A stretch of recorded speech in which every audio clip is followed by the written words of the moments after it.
Something huge is brewing for the Rams. Their two-star receivers have been absolutely balling this offseason, taking all the right approaches, and I'm going to go into a detailed outlook of both of their offseasons and just how important this is for the 2025 NFL season. And welcome back to another episode of Rams Digest. I'm your host, Joshua Finehirsh.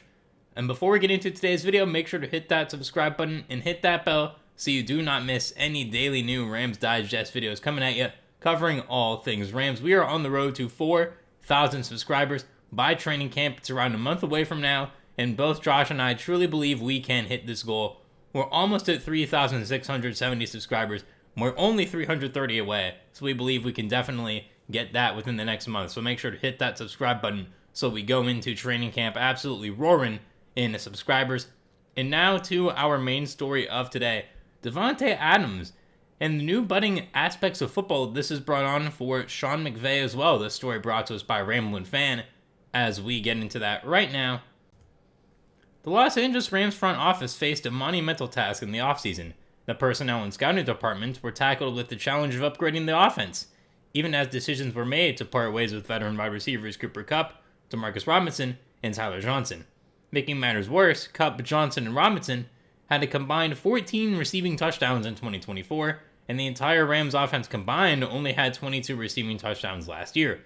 Yes, this was a huge problem, having these receivers convert well in the red area, mainly due to injuries. Again, Kupp and Nacua both missed a handful of games. They only played around 9 games together last season, so now bringing in a healthier Davante and Nacua so far this offseason, will knock on my winning desk here, that he stays healthy, not just for this season, but for his career, and that should help. Again, Johnson was more of a 4th or 5th string receiver, so he's not expected to get all those touchdowns. And Demarcus Robinson is a great fit on a lot of teams, but he's not necessarily a red zone type of guy. And now the Rams have a few more of those guys in their offense, with Terrence Ferguson coming over as well, the rookie, hoping to make an impact there as well. While the decision to move on from a trio of same size, same style receivers may seem a bit alarming in terms of their combined production from 1 year ago, there is more at work here than just rote statistics and production. The Rams' offense has grown stale and predictable, and that was not a deliberate decision, as much of it was the result of focusing on playing similar players. In 2025, the Rams' receiver room has branched out. The team still remains the young passion and physicality, of wide receiver Puka Nacua, but to that, the team is committed to investing more offensive snaps and targets into the swift Tutu Atwell. Yes, as we've covered, Tutu Atwell has got that $10 million deal heading into this season. It's a 1-year deal. See what he can do. And then it is important. I always thought Tutu Atwell can be a good part of this Rams offense. You can compare Tutu Atwell to sort of a younger Tyreek Hill for the Chiefs, first, second-year Tyreek Hill before he really turned into his prime, where he's someone who can break off those deep balls. And then, Tyreek obviously turned into such an elite wide receiver all around, but Tutu Atwell as a speed guy, you think he could be at least a little bit similar to what prime Tavon Austin was earlier on in his Rams career. That's what I think the goal is for Tutu Atwell. And I do agree with this article. It is very important that the Rams branched out in their receiver room, got some new weapons in there, as that should really help their entire offense heading into next season. Still, both players may get a different distribution of the team's offensive workload, but both are returning players and familiar faces to fans. The real excitement and intrigue that fans are on the edge of their seats over is the arrival of NFL elite wide receiver veteran Davante Adams. Even the ESPN Los Angeles radio podcast hosts Travis Rogers and DeMarco Farr, who do an excellent job covering the Rams. If you're in the LA area, you should listen to ESPN LA for all your sports. Obviously, after you watch this, go listen to them, because they do a great job over there as well. Travis Rogers and DeMarco Farr are eager to see how Davante Adams performs when targeted by Rams veteran quarterback Matthew Stafford. Yes, this is important to note. Since Aaron Rodgers, Davante had to play with Derek Carr, who I do believe was done a bit dirty by the Raiders organization, Jimmy Garoppolo, who, hey, they're teammates again, funny enough, and he had to play with Aaron Rodgers' not-so-great version in New York. So he hasn't really had that elite quarterback play. I'm going to take Derek Carr out of this because I still think he was done dirty by the Raiders. But again, with him having a new veteran quarterback, someone who should have some more energy to him, who's a great passer, a better passer combined than all three of his last quarterbacks. Say what you want about Derek Carr, Matthew Stafford is just a better overall quarterback regardless of the organizational status around Derek Carr. That he has that now, And Davante has been rejuvenated. He's been ready to win. And I think he's poised for a big year right now in LA. And the radio disc jockeys made a solid point in pointing out this fact about Matthew Stafford. Of all the NFL receiving records, wide receiver Calvin Johnson, Cooper Kupp, and now Puka Nacua, there's one common element. Veteran quarterback Matthew Stafford threw the football to each of them in their record-setting seasons. Now, the guru of getting passes through tight windows will be throwing to Davante Adams. Perhaps there are many reasons to be excited this season. Is this a dream match that NFL fans need but never knew could happen? Perhaps.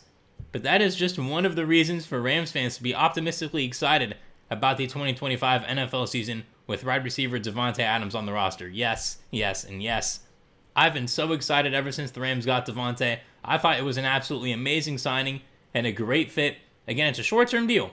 It's only a 2-year deal. So after the 2026 season, he's off the books. If he has shown signs of slowing down, he's off the books. Or if he's still great, you obviously bring him back to team up with Puka Nacua. And I think this is going to be a great match. As this says, Stafford is so good at getting those passes into tight windows. He can do those trick plays with those no-look passes. Yes, he did it before Mahomes with those no-look passes. So I really think this is a great fit. Comment down below what you think of this fit as well. And like the video for the Rams offense being back to being elite this upcoming season. And one of the main things that Davante Adams has done is that he's made Sean McVay giddy again. Now, the reason why this says 6 is because there were 6 things about Davante Adams in this original article. But a lot of them were kind of repeat points, and this was the only really new point that I haven't talked about yet with Davante. If you want to go read the whole article, you can go on Ramblin' Fans website, and you should be able to find it there. Davante Adams is making head coach Sean McVay giddy again.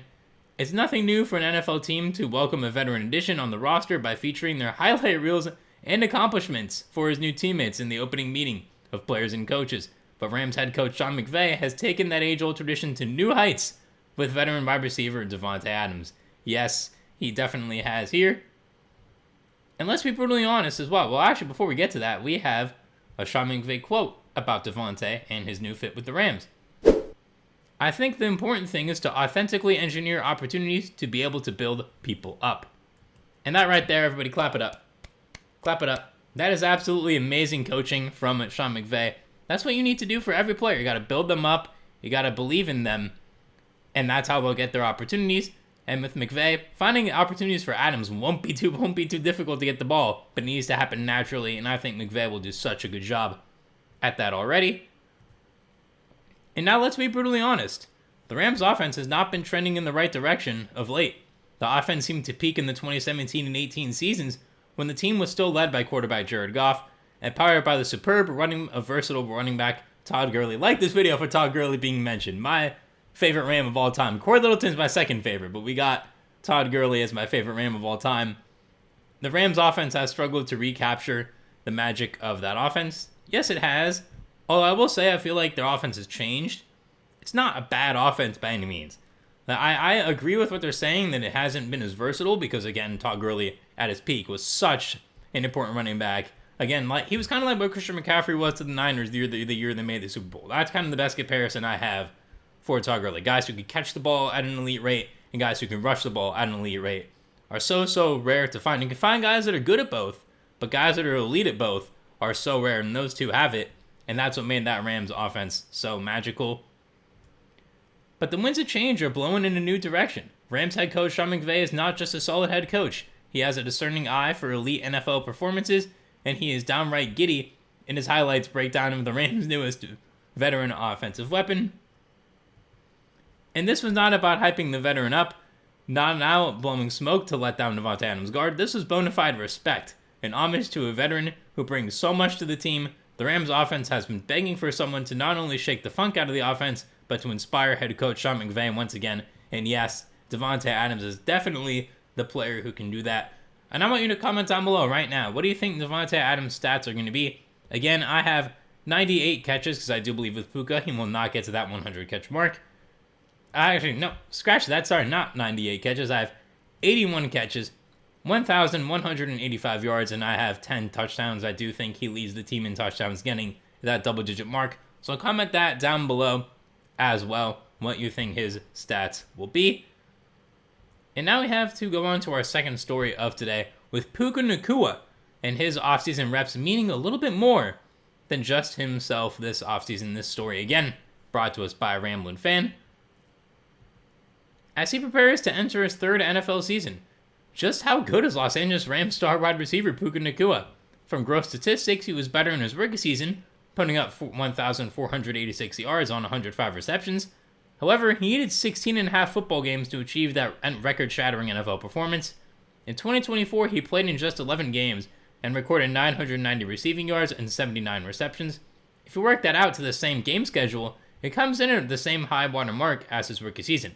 Yes, Puka, he's a top 5 receiver in the league in my book. The 3 that you for sure have ahead of him, you got Jamar Chase, T. Higgins, CeeDee Lamb. That's your top 3. I don't think it's a question. Those are your top 3. Then you got guys like A.J. Brown, Amon-Ra, Nico Collins, Puka. If you want to throw BTJ, Brian Thomas Jr., Malik Neighbors, I still think Tyreek Hill should be given some love to be put in the top 10 as well. And you can even have an underrated guy like Terry McLaurin if you want to put him up there as well. Comment that down below. Where do you think Puka Nacua ranks in the NFL wide receivers? I will put him at 4. That could be a little bit of Rams fans bias. If you have him at 5, that's okay. But I think he's a bona fide top 5 wide receiver. Well, injuries happen, and there is no way to truly determine what might have had Puka Nacua completed in a full 17-game season in 2024. It's clear that his record-setting rookie season was not a fluke. He has been a consistently elite performer in the NFL over his first 2 seasons. Just how consistent? His average receiving yards per game clocks in at 88.4. That is really impressive. Last year, he led the league at 90 receiving yards per game. He would have been right there on pace with Justin Jefferson and Jamar Chase for those league leaders in yards. Again, his yards after catch is better than you think for a guy who is not the fastest guy in the NFL. Over a 17-game season, that comes in at 1,503 yards. And that is where he would have ended with a full 17th game in the 2023 season or 2024 season. In 2 words, what does Puka Nacua bring to the Rams offense? Dependability and consistency. Yes, again, the 2024 season was a bit shortened, but when he is on the field, dependability and consistency are 2 words that I would use to describe him as well. So it's safe to project Nacua's ceiling for the 2025 season at 1,500 receiving yards. Let's agree that it would be a good place to start, but as is often the case, is there more production from this star wide receiver than what meets the eye? Yes, I definitely believe that there can be. And comment down below right now what you think Puka's stats are going to be. I'll say he'll hit that 100 receptions mark, exactly 100 receptions. I do believe with Davante there, he may not get to that 1,500. I'll say 1,480 yards and 9 touchdowns. He will set a career high in touchdowns, as I do think the red zone offense will be better for this Rams team. And the main thing that he's playing for right now, popular Polynesian personality. How about that alliteration right there? This is a huge year for the Rams' young wide receiver. Puka Nacua is entering his 3rd NFL season, a point in time that often reveals the true nature of a rising star, NFL rising star. This is the season that he steps forward, revealing just how good he can be. And from what we've seen so far, the sky's the limit. Yeah, the sky is the limit. I do think with Davante there, he's going to take some targets away, not in a bad way, but more so in a way that we don't have to say, oh, Puka has to do this, has to do that. We want to be like that, and that's a good thing. But with Davante there, the defense should be kept guessing a little bit more by Coach Sean McVay. This is also the first season that Nacua will not be competing in the shadow of his former teammate and mentor, Cooper Kupp. Even as the team has added traveling veteran wide receiver Davante Adams, the Rams' offense belongs to Puka Nacua now. He is the veteran who will be counted on in big moments in the game and the biggest games of the season. Perhaps most of all, the Rams are embracing the international appeal of the NFL, and the face of the team leading the charge to the international marketplace will be Puka Nacua. Like a major Hollywood studio trying to cast the next James Bond, the demands for the part are quite simple: athleticism, youth, likability, and marketability, and Puka Nacua checks all the boxes. Yes, he 100% does. I fully agree with that. He is an absolute star in the making for this Rams team. The Rams opted to locate their 2025 minicamp on Maui, Hawaii, to bring focus to the charities that are trying to rebuild the community after the devastating fires that ravaged the area in 2024. But for Nacua, this was more than a one-off philanthropic event. To him, this entire minicamp felt like the team was holding minicamp in his home's very own backyard, and for the first time, Nacua was as verbose as Rams head coach Sean McVay. Yeah, he was talking a lot, which is good, trying to most likely also educate his teammates on Hawaiian culture, Hawaiian food, because Hawaii has a lot of unique cultures and foods to it as well. I've never been, I'm not an expert. If anyone out there is Hawaiian and wants to leave some comments on what you believe Puka Nacua can mean for the NFL and the state of Hawaii and their culture, please do so, because I'm definitely interested in learning about it. And I need to get there at some point. It's a bucket list place that I want to go to experience. So we'll see if that ever happens. But for the Rams, this is great. They're doing this for the charities as well, but for Puka to be at home and for them to know the Hawaiian culture that they're represented in such a great way is very, very important for the NFL, because the NFL does have a lot of Polynesian players in it, and Puka Nacua can be that new one to really help bring the sport to the next level. Not only is Puka Nacua showing up for his third NFL season, but he has come face to face with hundreds, if not thousands, of fans who are cheering him on this season. Puka Nacua's camp reps are starting to feel like something bigger is happening. This is not just the third season for Puka Nacua. This is the first season for Puka Nacua to play for something far greater than himself. As always, thank you for reading.